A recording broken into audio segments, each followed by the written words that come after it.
Leni Robredo versus Sara Duterte budget hearing. Ang malaking pagkakaiba. Mainit na usapin ngayon ang budget hearing ng Office of the Vice President para sa taong 2025. Ito ay matapos ipilit ng mga kongresista na magtanong tungkol sa confidential fund para sa taong 2022 na kung saan ay hindi naman kasama sa proposed budget ng 2025. Dahil dito, tumanggi si Vice President Sara na sagutin lahat ng tanong mula sa mga kongresista at naging dahilan nga ng mainitang pagtatalo na naging dahilan ng pagpapaliban sa pagdinig. Ano nga ba ang pagkakaiba ng budget hearing ni dating Vice President Leni at ni Vice President Sara? Balikan po natin. Ako po, Madam Chair, ay nai-impress dun sa mga programa ng ating OVP despite the meager budget that the OVP has. And also, Madam Chair, yung pagiging humble po ng ating Vice President ay nakita naman na nagpunta pa siya rito na para i-depensa yung kanyang budget. At syempre, nakita naman natin yung siya mismo yung nagpapaliwanag dun sa mga ginagawa ng kanyang OVP, Office of the Vice President. So, Madam Chair, sa pansin ko lang sa budget, pinakamaliit na budget ito na ngayon, 2021, samantalang ito yung second highest official of the land. Okay? Wow. So parang hindi deserve ng Office of the Vice President yung ganito kaliit na budget, considering yung mga, yung OVP ay working Vice President, si Vice President Leni Robredo, no?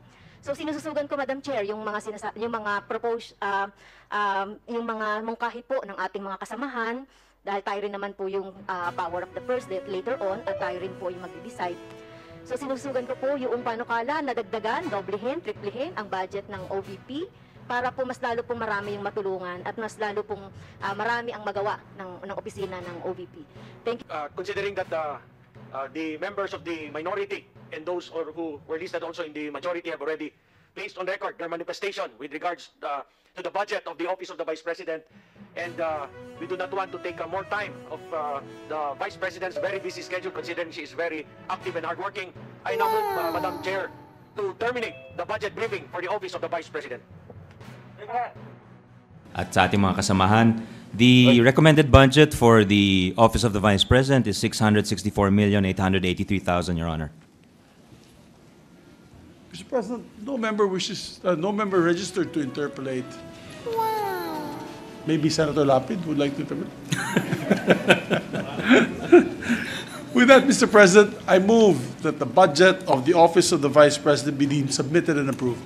I so move, Mr. President. Any objection? Hearing none, the budget of the OVP is deemed submitted. Yes, Thank sir, you. 1 minute Thank you, Your suspension, Honor. Mr. President. That's the 1 Session minute. suspended for 1 minute. Samantala, ganito naman ang budget hearing ni Vice President Sara Duterte. Madam Chair, I have also here a report about the notice of disallowance. According to the notice of disallowance, the COA disallowed 73,287,000 out of 125 million confidential funds used by the OVP in 2022. So this is 58.62% of the 125 million. So can you confirm, Vice President? Madam Vice President. Madam Chair, since you allowed her a snide comment, you will allow me a snide comment as well.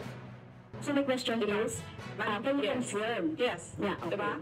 Okay. Yes, Madam Chair. So Before you proceed, may I remind both our guests and our resource you should persons remind her to when she said the refrain, line, diba? From your attention, Madam Chair, you did not recognize me. So, ngayon, sasabihin ko na, if you allowed her that, you allowed me a snide comment as well. I don't recall hearing a snide comment, Madam Vice President. Ang snide comment, that's a matter of judgment. So please proceed. Secretariat, Please Madam proceed, Chair, I ma'am, would like the with your- Secretariat to repeat the first 3 lines of the comments. Well, point of order, Madam Chair. Point of order, Madam Chair, kasi parang... So let's please proceed with the answer. Point of order, Madam Chair, kasi parang siya yung nagpe-preside eh. Kasi yung nag-usap na kayo sa secretariat natin, sa Committee on Appropriation, Yes, alam sa Madam diba? Vice President, please proceed with the response. There's a question. Please proceed with the response. Madam Chair, I do not understand bakit a person convicted of child abuse is still sitting in a seat Point of order, yan yung sinasabi natin na dinadivert ang usapan sa ating budget hearing. Kung nagawa po niya yan sa Senado, Madam Chair, dapat hindi natin yan pangtulutan dito sa Kamara. You allow the snide comment and then you will not allow... Please wait for the comment. Excuse me, our members and our guys, please wait, don't be please wait to be acknowledged before you speak. Okay, so at this point, Honorable Manuel. Madam Chair, again, it's another point of order kasi kapag may mga deliberation tayo, we should stick to the topic. Hindi pwede, Madam Chair, na dinadivert natin yung usapan para hindi natin sagutin yung tanong ng mga mambabatas natin. This is actually the best opportunity. Pinagtulungang gisahin ng mga kongresista ang pangalawang pangulo kung kaya ito ay umabot na sa personalan. Ayon naman kay Congressman Rodante Marcoleta, mayroong tradisyon sa House of Representatives na kung saan hindi na binubusisi ang proposed budget ng Vice President, ito ay paggalang na rin sa pangalawang pinakamataas na opisina sa bansa. Meron po tayong tradisyon eh. It's a time-honored tradition. It's a well-kept tradition. Na naobserba ko po sa pananatili ko sa House of Representatives, Mr. Chair. Okay. Ang totoo po niyan, kung maalala nyo, Mr. Chair, noong 2023, naalala ko po, tinatalakay po yung budget ng Vice President. Yes. Tumayo po ang ating Senior Deputy Majority Leader. Opo, Kong Sandro Marcos. Ang panganay na anak ng ating Pangulo. Opo. Noong 2023, at bago pa pag-usapan yung confidential fund ng Vice President, tumayo siya. Sabi niya, Mr. Chair, sabi niya, I am invoking, sabi niya, the long time and the time-honored tradition Okay. that the office of the, in processing the budget of the Vice President, Opo. there are no questions being asked, sabi niya. So wala nang itatanong. And because of that, Madam Chair, Mr. Chair, wala na nagtanong. Wala na. In 10 to 15 minutes na approve po ang budget ng Vice President.